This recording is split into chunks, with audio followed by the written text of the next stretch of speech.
انضموا إلينا. هاي جنين غالية علينا. هاي جنين غالية علينا.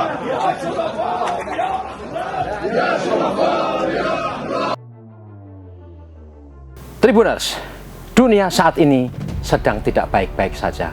Perang Ukraina sudah memasuki tahun ketiga. Serbuan Israel ke jalur Gaza telah merenggut puluhan ribu nyawa penduduk Palestina. Kehancuran fisik serta hilangnya nyawa manusia di berbagai medan konflik dunia telah mencapai jumlah yang sangat menyedihkan. Ketegangan politik di Laut Cina Selatan, Selat Taiwan, dan Semenanjung Korea tidak juga mereda. Inilah Global Views, sudut pandang kita tentang ragam konflik internasional yang berdampak signifikan kepada kita semua. Prospek gencatan senjata Hamas dan Israel di jalur Gaza. Setelah bertarung selama 1 tahun lebih dengan penghancuran nyaris total oleh Israel di jalur Gaza, perundingan gencatan senjata antara Hamas dan Israel diyakini telah mencapai fase akhir. Meski begitu, dekatnya pengakhiran konflik ini tidak menghentikan pembunuhan demi pembunuhan yang terus dilakukan Israel di sisa-sisa permukiman jalur Gaza. Negosiasi alot berbulan-bulan antara Hamas dan Israel dilangsungkan di Doha, Qatar sebagai tuan rumah, menyertakan Mesir dan Amerika Serikat sebagai mediator lainnya. Di rentang waktu perundingan yang kerap berakhir buntu, Israel melenyapkan 2 tokoh utama Hamas, Ismail Haniyeh dan Yahya Sinwar. Ismail Haniyeh ditewaskan di sebuah rumah besar di Teheran, Iran ketika ia menghadiri pemakaman Presiden Iran Ebrahim Raisi yang meninggal akibat kecelakaan helikopter. Sedangkan Yahya Sinwar tewas dalam pertempuran tak disengaja di sebuah reruntuhan bangunan di Khan Yunis, jalur Gaza. Operasi di Lebanon akhirnya menyusul penghancuran Gaza dan Israel juga menyewaskan deretan tokoh teras Hezbollah termasuk pemimpinnya Said Hassan Nasrallah. Alotnya negosiasi di Doha antara Hamas dan Israel tidak semata disebabkan kerasnya sikap Hamas, tetapi Perdana Menteri Benjamin Netanyahu memang belum ingin berdamai. Beberapa kali dikabarkan Hamas mulai melunak dan berusaha memenuhi syarat-syarat Israel. Namun ketika hampir sepakat, Tel Aviv melancarkan serangan dahsyat ke Gaza yang membuyarkan sikap Hamas.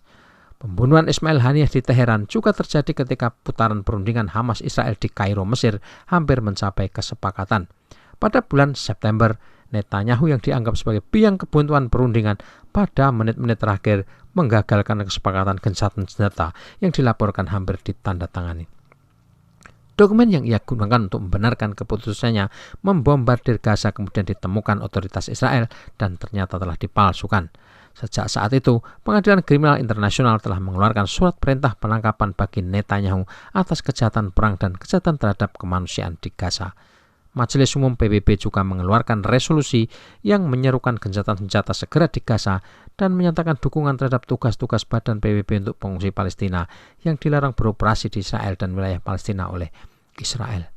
Tapi kali ini, situasi geopolitik Timur Tengah telah berubah sangat signifikan. Terlebih di Lebanon juga telah dicapai gencatan senjata dan Israel mulai menarik pasukan dari Lebanon Selatan. Hasan Barari, Profesor Hubungan Internasional di Universitas Qatar, meyakini perundingan Hamas Israel di Doha akan berakhir positif. Bahkan Perdana Menteri Israel Benjamin Netanyahu sempat dikabarkan terbang ke Kairo guna menaikkan kesepakatan gencatan senjata. Namun pada Rabu 18 Desember 2024, Netanyahu ternyata terbang ke wilayah pendudukan baru Israel di wilayah Suriah. Ada 2 pemerintahan Amerika yang terlibat dalam proses tersebut pada saat yang sama. Biden mencari warisan masa depan dan Trump yang tentu terlibat dalam proses negosiasi secara terperinci, kata Barari di situs Al Jazeera. Barari lalu merujuk Steve Witkoff yang ditunjuk Trump sebagai utusan khusus untuk Timur Tengah telah mengunjungi Qatar dan Israel untuk menuntaskan putaran negosiasi itu. Putaran perundingan terbaru juga lebih menarik karena Hamas telah menunjukkan tingkat fleksibilitas yang lebih besar menyusul melemahnya Hezbollah di Lebanon. Ditambah lagi jatuhnya rezim Bashar al-Assad di Suriah dan semua tahu Hezbollah serta rezim di Damaskus didukung oleh Iran, inti kekuatan poros perlawanan Israel. Fakta lain, Iran tidak dalam posisi untuk memainkan peran yang berarti dan saya pikir mereka menyadari keseimbangan kekuatan telah beralih ke Israel, kata Barari. Barari menambahkan tuntutan Hamas dan juga Palestina adalah penarikan pasukan Israel secara bertahap dari beberapa bagian Gaza dan diakhirinya perang. Pekan lalu, Benjamin Netanyahu bertemu penasihat keamanan nasional Amerika Serikat Jake Sullivan di Tel Aviv. Sullivan mengatakan ia merasakan Netanyahu siap untuk membuat kesepakatan dengan Hamas. Desas-desus kesepakatan gencatan senjata mungkin sudah dekat, hampir terus-menerus beredar di antara mereka yang masih terjebak di Gaza dan sangat ingin diakhirinya bombardemen Israel yang tidak mengenal belas kasihan. Dalam seminggu terakhir ada 2, mungkin 3 kejadian di mana masyarakat di sekitar kita bersorak-sorai dan bersiul serta bertepuk tangan karena rumor telah ada gencatan senjata yang disepakati, kata Louis Waterbreed, pejabat senior darurat di Badan Bantuan dan Pekerjaan PBB di Palestina.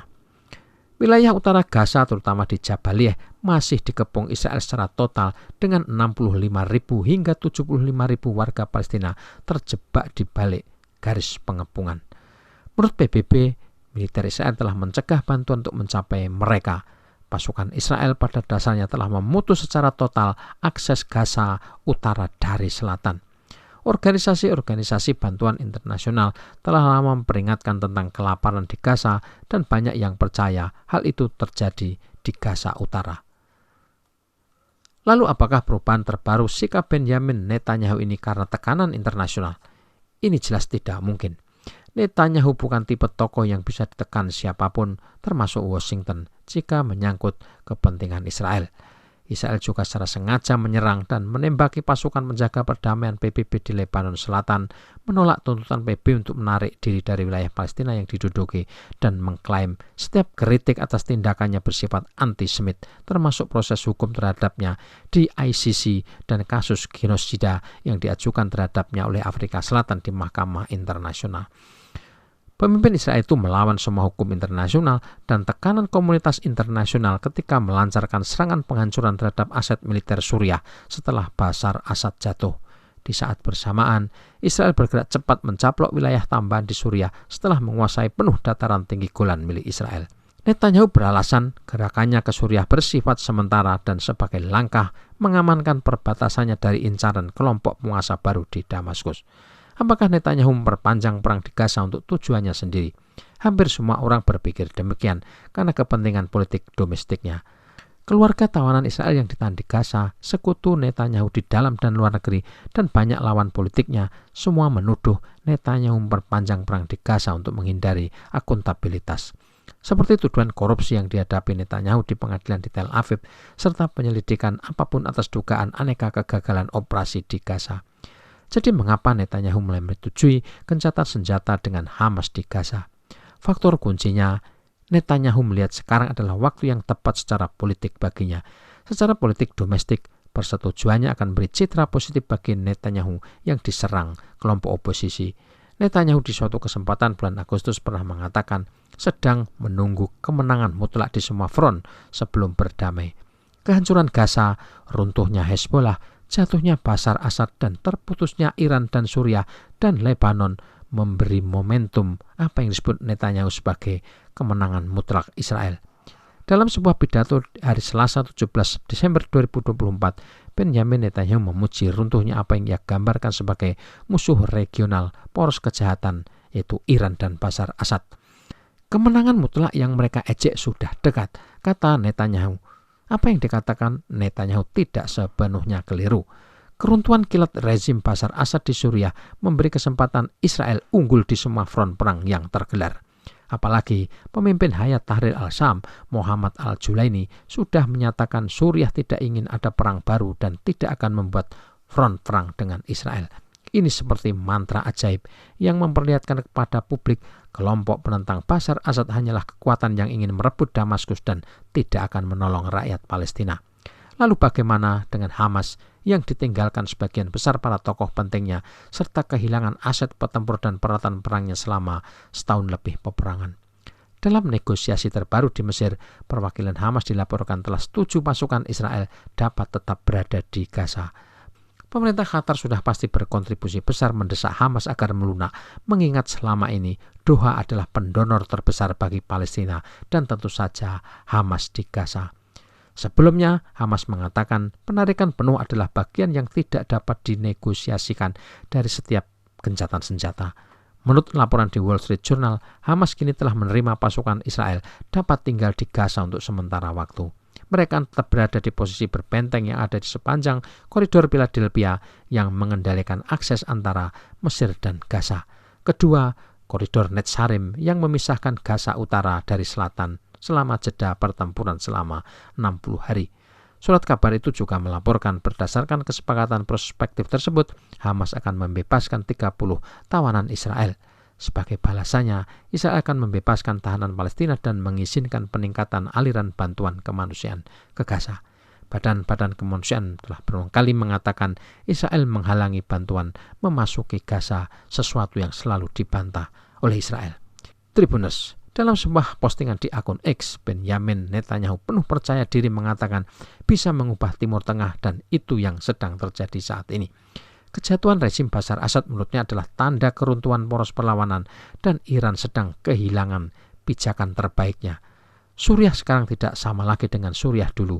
Lebanon saat ini sudah berbeda dengan Lebanon sebelumnya. Gaza juga sudah tidak sama lagi dengan Gaza yang dulu. Apa yang dikatakan Netanyahu benar adanya. Selama 1 tahun lebih, Netanyahu telah meratakan nyaris semua wilayah Gaza. Pembunuhan massal yang dilakukannya telah merenggut lebih kurang 45.000 jiwa penduduk Palestina. Setidaknya semua bermula dari serangan kilat badai Al-Aqsa Hamas pada 7 Oktober 2023 yang ternyata berakibat balasan sangat dahsyat tidak terkira. Gencatan senjata pada akhirnya jadi pilihan yang tidak bisa dihindari lagi demi nasib penduduk Palestina di Gaza yang masih tersisa.